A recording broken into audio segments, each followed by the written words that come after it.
In this unit, we're going to start with looking at power functions.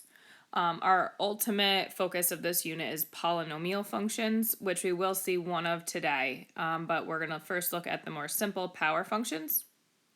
And the formal definition of a power function is below. So it's any function in this form, and this did not go to PDF so well. So that's f of x equals a times x to the b power, where a and b are real numbers that are not equal to 0.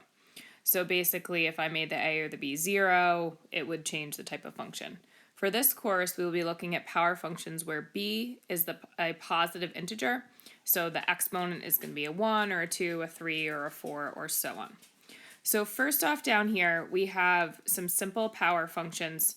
Each of them has that a value, the number in front of x, as 1. So we have y equals x squared, x cubed, x to the fourth, and x to the fifth. And if you're looking at these tables, as I said, this is kind of like our video, but in class we'd spend some time. We notice in these three functions where the b value is odd, that the x's and the y's kind of go together. So when we have negative inputs, we have negative outputs. When we have positive inputs, we have positive outputs. In contrast to that, when we have the even powers, basically our outputs are always positive, and that has to do with how exponents work, right? If I square numbers, or if I use a fourth power, that's going to make outputs, whatever we take and square it or raise it to the fourth power is going to become positive. Now, as the exponents get bigger, so as we look down the row, we also see that the outputs get bigger faster for the most part as we get to these bigger numbers. So by the time I get to 3 here, I'm at 3. Here I'm at 9, here I'm at 27, I'm already at 81 here, and then I'm at 243. So below we're going to draw graphs, and then we're going to kind of make some generalizations about these power functions. So if I graphed these on my calculator, which is what you would want to do too, right, we know y equals x is just a straight line with a slope of 1 that goes to the origin. X squared, we talked about that being a parent function for quadratics. Right, looks like this. X cubed, you may or may not know from Algebra 1, looks like this. So already we're starting to see those patterns, right? Y equals x and y equals x cubed both have like the one arrow going up and the one arrow going down. When we get over to x to the fourth, it looks almost like x squared. It actually flattens out a little more close to the origin, but then goes up quicker. And that has to do with basically when we're working with fractions like 1/2, when we raise it to the fourth power, it actually is smaller than if we just raise it to the second power. Not a big focus, but that's why it looks like that. And then our last one, and the colors do not mean anything here. I was kind of random about my colors.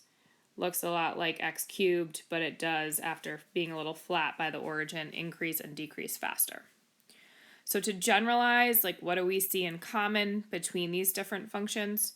First off, we notice that the y-intercept of all of these power functions is 0. Okay, and that's true of all power functions. So the y-intercept is 0. And just to explain that a little more algebraically, we can see it graphically, we can see it in our tables. If I was to plug in 0 for x, which we do for the y-intercept, right, I basically have a times 0 to a power, which just equals 0. So that's the algebraic reason, right? We can also see it graphically. To generalize what we see when the exponent b is even, right now we have each of these having a positive a value, a positive number in front of x squared and x to the fourth. So I'm going to write that when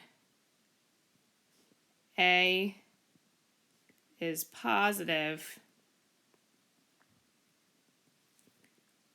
both arrows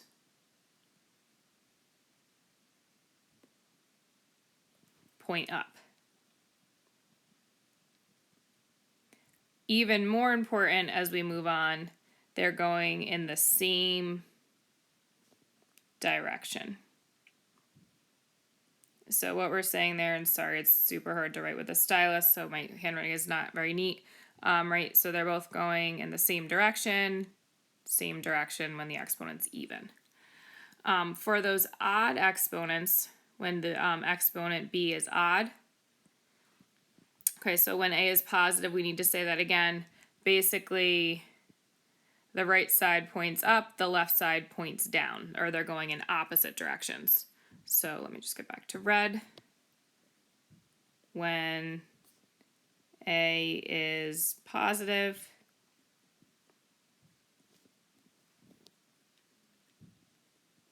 the left side points down,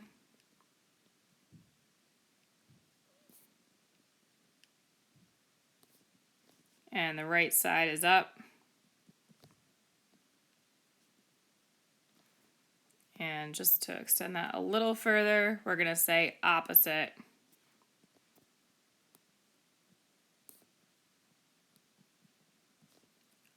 directions.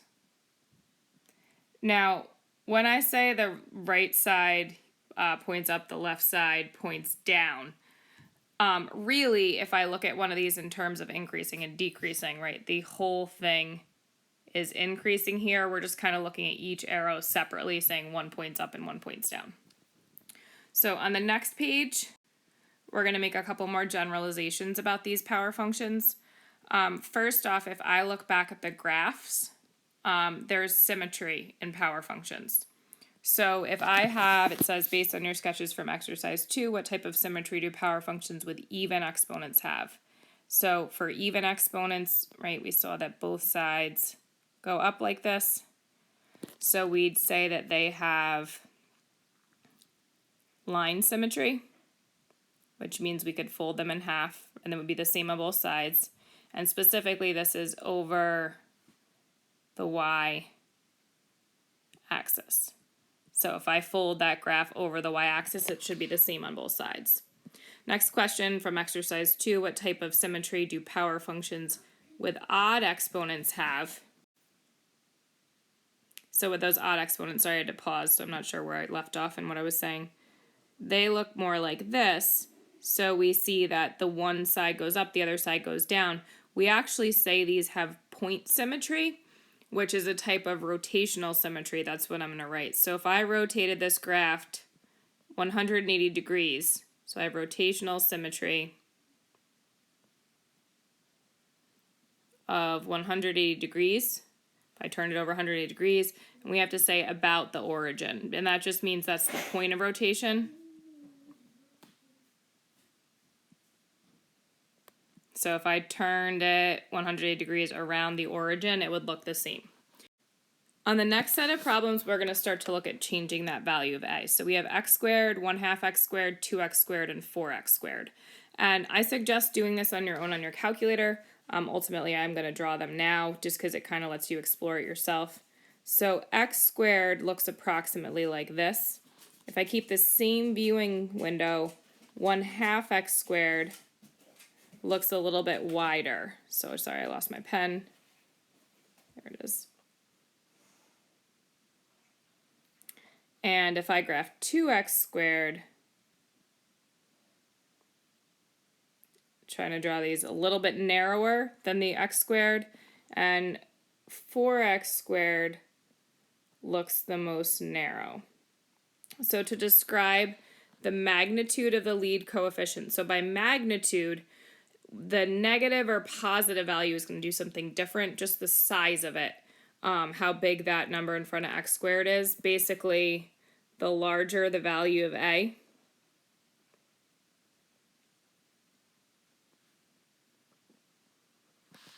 we're going to say the narrower the graph. And narrower, we actually have a name for this when we get to transformations. It's actually called a vertical stretch. So it's really, we're stretching it out vertically. The reason it looks narrower is because the y values increase faster.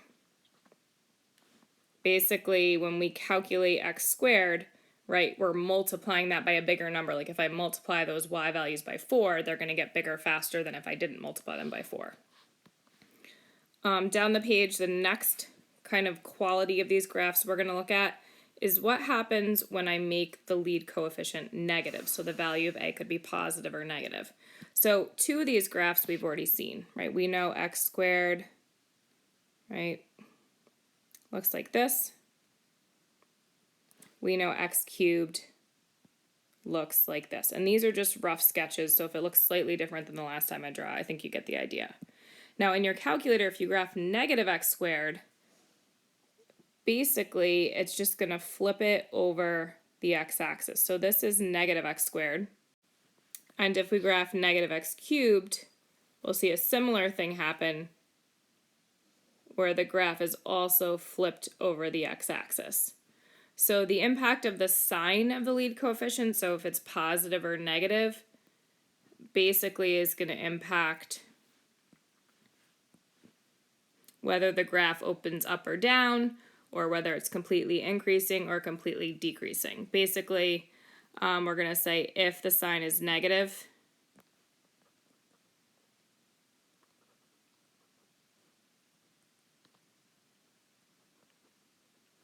the graph goes in the opposite direction.